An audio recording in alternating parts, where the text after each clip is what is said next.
Bilang pagtupad sa kanilang long-term expansion plan sa iba't ibang panig ng bansa, binuksan na ang ika-106 na branch ng Wilcon Depot sa Dasmariñas City, Cavite. Narito ang aking report.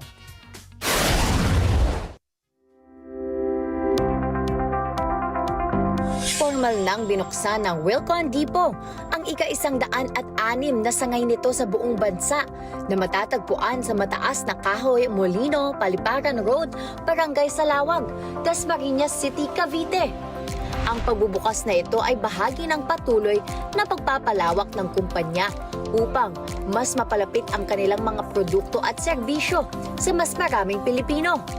Nagsimula ang Wilcon Depot noong 1977 sa kanilang kauna-unahang sangay sa Quezon Avenue. At mula noon ay patuloy itong lumalago bilang isa sa mga nangungunang one-stop shop para sa mga produktong pang-construction at home improvement sa bansa.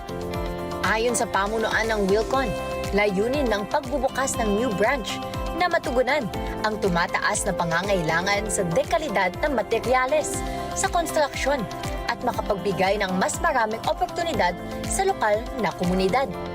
Inaasahang pang magbubukas ang Wilcon ng mas marami pang sangay sa mga susunod na taon bilang bahagi ng kanilang long-term expansion plan sa iba't ibang panig ng Pilipinas. Sa ngayon, sa Pilipinas muna kami nakafocus. May mga plano pa kami this year. We hope we can maybe grow another 4 or 5 stores by the end of this year. So, nasa ano naman namin siya, nasa pipeline namin siya sa ngayon. Ang Wilcon Depot ay isa sa pinakamalaking home improvement at construction supply retailers sa Pilipinas. Isang malaking tindahan na nagbebenta ng malawak na produktong pang-hardware, materyales sa construction, fixtures, plumbing, tiles, electrical, appliances at iba pa. Ito ay itinuturing na leading o nangungunang kumpanya sa industriya nito sa bansa.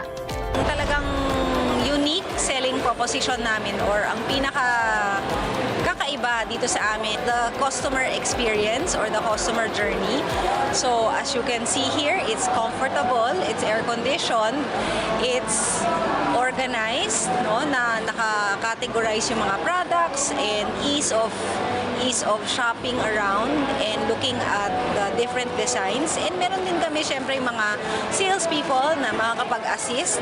They are also trained and knowledgeable sa mga produkto para makapag-desisyon ka na ito ba ang budget na gusto natin or ito ba ang spend natin, no?